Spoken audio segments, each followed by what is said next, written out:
Selamat datang di channel Ye Chen Ping Mania. Naga tak terkalahkan bab 7008 sampai bab 7010.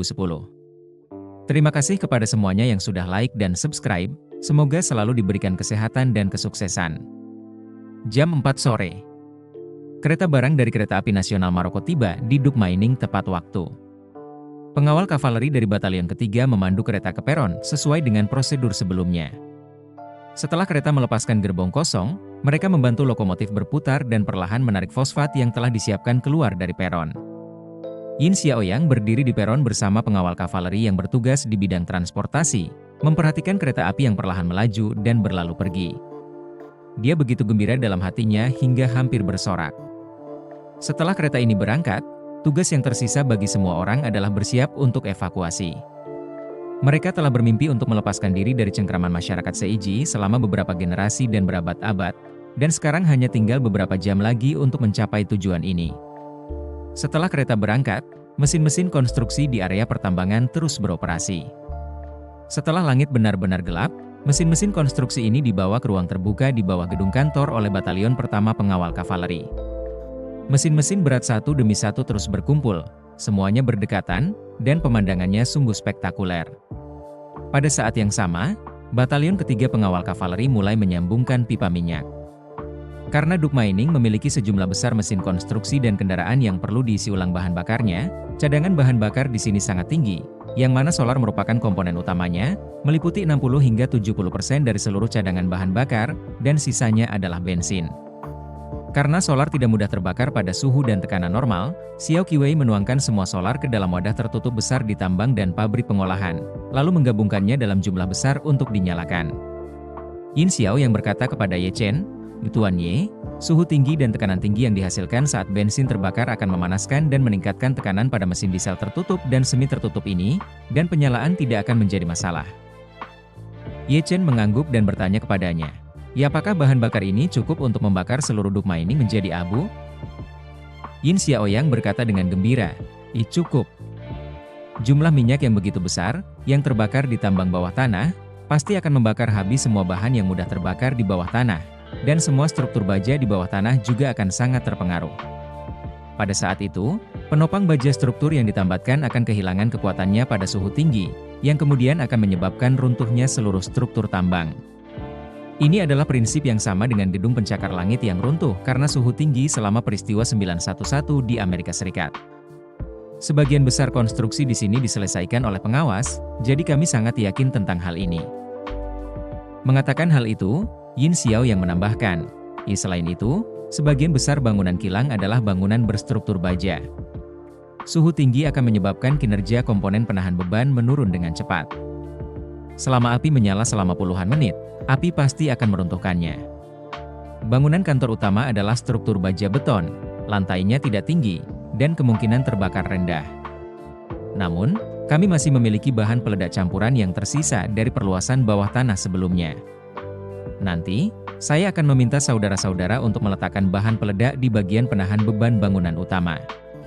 Ketika saatnya tiba, itu akan diledakkan dari jarak jauh dan ledakan akan terjadi.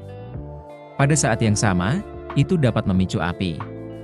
Adapun kendaraan teknik ini, begitu terbakar, bertonton solar di tangki bahan pembakaran dengan cepat mencapai nilai kritis, dan kemudian akan menyebabkan deflagrasi satu demi satu, dan itu pasti akan hancur total. Baiklah. Ye Chen mengangguk dan berkata, kalian bisa mengungsi dulu setelah mengurus ini. Aku akan tinggal di sini dan menunggu mereka datang." Yin Xiaoyang tidak bisa menahan diri untuk tidak menghela nafas. Aku juga ingin melihat tempat ini berubah menjadi abu dengan mataku sendiri. Ye Chen tersenyum dan berkata, tidak masalah. Kalian bisa mengungsi terlebih dahulu ke ketinggian yang aman sejauh 3 hingga 5 km dan menikmati pertunjukan kembang api malam ini dari kejauhan. Yin Xiaoyang bertanya dengan penuh semangat, Tuan Ye, apakah ini benar-benar baik-baik saja? Ye Chen mengangguk dan berkata, aku akan mengejutkan mereka malam ini, tetapi jika kalian terlalu dekat, kalian pasti akan meninggalkan petunjuk saat mengungsi. Aku tinggal di sini sendirian untuk memastikan bahwa mereka tidak menemukan petunjuk berharga. Jika kalian berada beberapa kilometer jauhnya, akan sulit bagi mereka untuk menemukan kalian, dan kalian dapat mengungsi dengan tenang saat waktunya tiba. Setelah mengatakan itu, Ye Chen menambahkan, tetapi kamu harus ingat bahwa jika ledakan terjadi pada pukul 12, kamu harus bergegas ke pabrik makanan sebelum pukul 6. Pabrik itu berjarak 100 km. Apakah itu tidak apa-apa? Yin Xiaoyang berkata tanpa berpikir, "Jangan khawatir, Tuan, tidak akan ada masalah. Saudara-saudara yang tersisa semuanya adalah pejuang. Kebugaran fisik mereka jauh lebih kuat daripada pelari maraton terbaik. Mereka dapat berlari sejauh 20 km dalam 1 jam." "Baiklah," kata Ye Chen, "kalau begitu biarkan Master Istanawan memilih tempat yang cocok denganmu untuk menikmatinya dari kejauhan malam itu."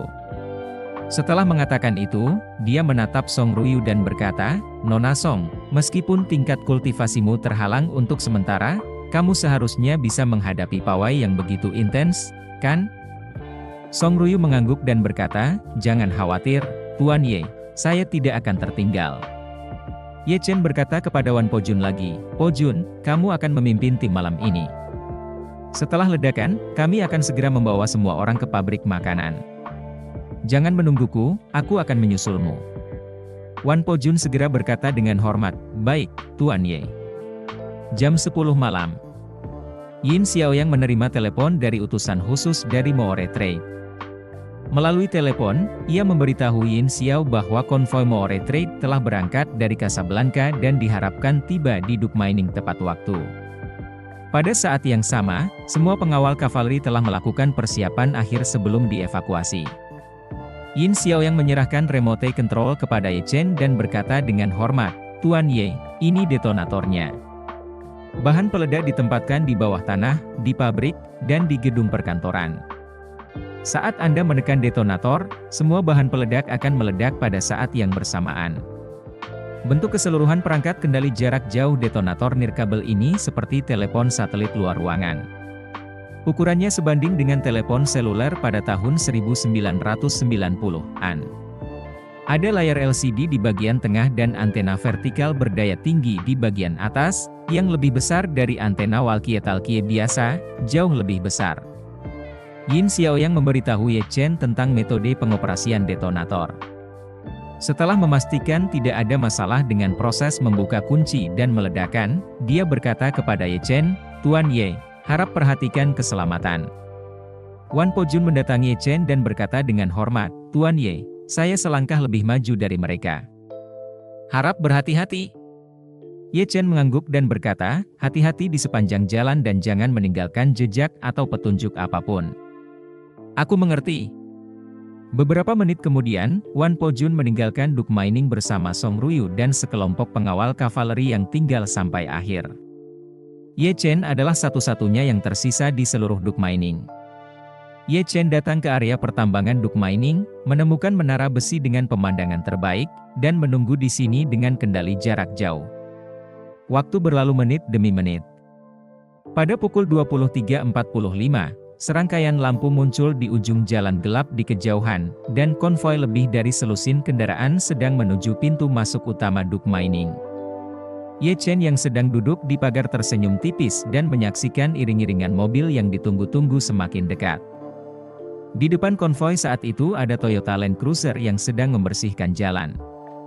Dong Mingchao, penanggung jawab Moore Trading dan utusan khusus Duk Mining, duduk di kursi kopilot. Selain dia dan pengemudi, ada 3 orang yang duduk di kursi belakang mobil. Orang-orang ini adalah tulang punggung perdagangan Moore dan orang kepercayaan Dong Mingchao. Melihat bahwa tidak jauh dari Duk Mining, Dong Mingchao berkata, kalian, perhatikan aku sebentar. Kali ini Duk Mining bukan hanya kelompok kavaleri heroik Yin Xiaoyang, tetapi juga sekelompok orang dari Qianxi berlapis emas dari rumah gubernur. Bersikaplah baik di depan Qianxi, dan jangan biarkan dia tidak puas denganmu." Beberapa orang langsung mengangguk, dan sang sopir berkata, jangan khawatir, utusan khusus, kami pasti tidak akan membiarkan apapun lolos." "Ya?" Dong Mingchao bersenandung puas, lalu melihat sekeliling dan bertanya dengan ragu, bukankah Duk Mining bekerja 24 jam sehari? Mengapa lampu hitam di area pertambangan berhenti? Sopir itu buru-buru berkata, bukankah ada perubahan besar malam ini? Berhenti sebentar adalah hal yang wajar. Setelah mengirim kiriman ini, kita harus menunggu kiriman berikutnya. Dengan berbagai pengaturan jadwal, pasti lebih mudah untuk berhenti bekerja. Begitulah adanya. Dongming Chao menghela napas dan berkata, perubahan besar itu memang agak kejam bagi para penjaga kavaleri yang heroik ini. Saya telah bekerja dengan Yin Xiaoyang selama bertahun-tahun, dan saya memiliki temperamen yang baik terhadap orang ini. Kali ini mereka berubah, saya merasa sangat buruk, dan sekarang saya hanya bisa berdoa dalam hati agar hal itu tidak terjadi pada kami. Seorang pria di kursi belakang bertanya dengan gugup, Tuan, apakah ini salah kami?